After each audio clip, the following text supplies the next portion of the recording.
नमस्ते दोस्तों, आज की नई कहानी में आप सबका स्वागत है। चलिए कहानी आरंभ करते हैं। सनातन धर्म में एकादशी तिथि के व्रत पूजन का सर्वाधिक महत्व बताया गया है। हिंदू पंचांग के अनुसार माघ महीने के शुक्ल पक्ष की जयाद एकादशी तिथि 19 फरवरी को सुबह 8:49 से शुरू होगी तथा साथ ही इसका समापन अगले दिन 20 फरवरी सुबह 9:55 पर होगा। सनातन धर्म में यह तिथि का महत्व है, इसीलिए एकादशी व्रत 20 फरवरी दिन मंगलवार को रखा जाएगा। यह एकादशी व्रत की महिमा पुराणों में माघ महीने को बड़ा ही पुण्यदायी कहा गया है।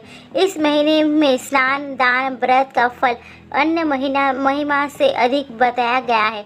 माघ महीने की शुक्ल पक्ष की एकादशी को जया एकादशी कहते हैं। यह एकादशी बहुत ही पुण्यदायी है। इस एकादशी का व्रत करने से व्यक्ति को नीच योनि से मुक्ति मिलती है। जया एकादशी का व्रत कथा।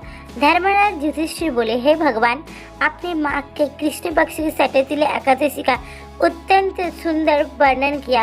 आप स्वदेश, अंडज, उद्भिज और जरायुज चारों प्रकार के जीवों के उत्पन्न, पालन तथा नाश करने वाले हैं।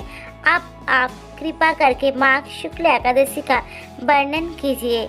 इसका क्या नाम है, इसके व्रत की क्या विधि है और इसमें कौन से देवता की पूजा किया जाता है। श्री कृष्ण कहने लगे कि हे राजन, इस एकादशी का नाम जया एकादशी है। इसका व्रत करने से मनुष्य ब्रह्मा हत्यादि पापों से छूटकर मोक्ष की प्राप्ति होती है तथा इसके प्रभाव से भूत पिशाच आदि जोनियां इसे मुक्ति हो जाती है। इस व्रत को विधि पूर्वक करना चाहिए। अब मैं तुमसे पद्म पुराण में वर्णित इसकी महिमा की एक कथा सुनाता हूँ। देवराज इंद्र स्वर्ग में राज करते थे और अन्य सब देवतागण सुख पूर्वक स्वर्ग में रहते थे। एक समय इंद्र अपनी इच्छा अनुसार नंदन वन में अप्सरा के साथ विवाह कर रहे थे और गंधर्व गान कर रहे थे। उन गंधर्वों में से प्रसिद्ध पुष्परथ तथा उसकी कन्या पुष्पवती और चित्रसेन तथा उसकी स्त्री मालिनी भी उपस्थित थे। साथ ही मालिनी का पुत्र पुष्पवान और उसका पुत्र माल्यवान भी उपस्थित थे। पुष्पवती गंधर्व कन्या माल्यवान को देखकर उस पर मोहित हो गई और माल्यवान पर काम बाण चलाने लगी। उसने अपने रूप, लावण्य और हाव भाव से माल्यवान को बस में कर लिया। हे राजन, वो पुष्पवती अत्यंत सुंदर थी।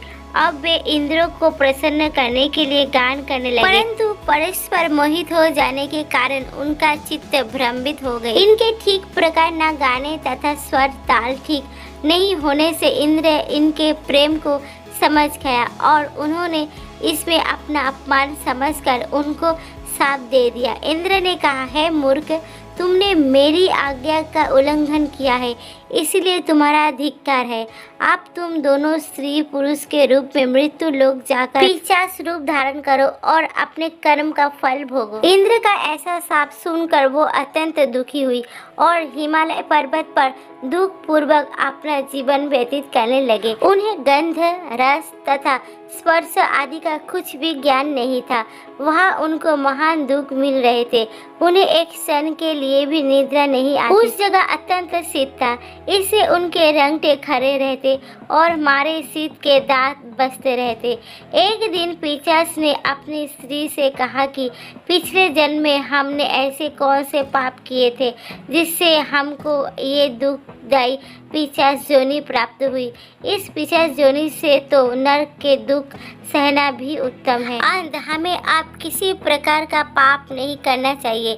इस प्रकार विचार करते हुए वे अपने दिन व्यतीत कर रहे थे। देवी योग से तभी माघ मास में शुक्ल पक्ष की जया नामक एकादशी आई।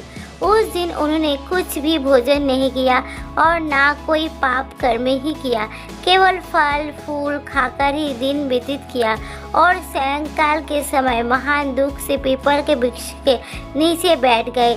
उस समय सूर्य भगवान अस्त हो रहे थे।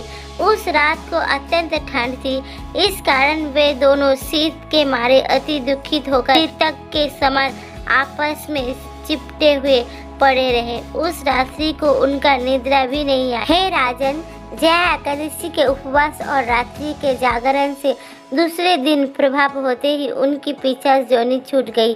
अत्यंत सुंदर गंधर्व और अप्सरा की देह धारण कर सुंदर वस्त्राभूषणों से अलंकृत होकर उन्होंने स्वर्गलोक को प्रस्थान किया। उस समय आकाश में देवता उनकी स्तुति करते हुए पुष्प वर्षा करने लगे। स्वर्गलोक में जाकर इन दोनों ने देवराज इंद्र को प्रणाम किया। इंद्र इनको पहले रूप में देखकर अत्यंत आश्चर्यचकित हुआ और पूछने लगा कि तुमने अपने पीछे योनि से प्रकार छुटकारा पाया, सब बतलाओ। माल्यवान बोले कि हे देवेंद्र, भगवान विष्णु की कृपा और जया एकादशी के व्रत के प्रभाव से ही हमारी पिशाच देह छूटी है।